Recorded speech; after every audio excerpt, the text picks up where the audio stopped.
আজ আপনাদেরকে মজাদার একটি ডেজার্ট বানিয়ে দেখাবো। তার জন্য প্রথমে ডিমের কুসুম, বেকিং পাউডার এবং চিনি দিয়ে একটা ইলেকট্রিক বিটার দিয়ে বিট করতে হবে।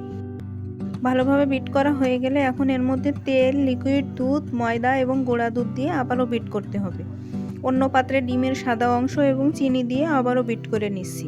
এরকম ফোমি ভাব হয়ে আসলে আগের সেই মিশ্রণটা এর মধ্যে দিয়ে দিচ্ছি।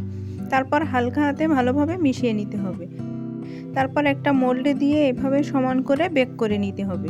এখন স্ট্রবেরির মধ্যে চিনি এবং পানি দিয়ে জাল করতে হবে। অন্য বাটিতে কর্নফ্লাওয়ার পানিতে মিশিয়ে সেই স্ট্রবেরির মধ্যে দিয়ে দিচ্ছি। এবার সেই কেকের উপরে লেয়ার করে দিতে হবে।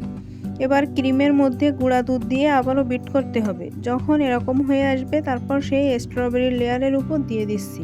তারপর কেটে এভাবে রোল করে উপরে পছন্দ মতো ডেকোরেশন করে নিতে হবে। এই তো তৈরি হয়ে গেল মজাদার ডেজার্ট। মাশাআল্লাহ, এটা দেখতে যেমন সুন্দর, খেতেও ভীষণ মজার।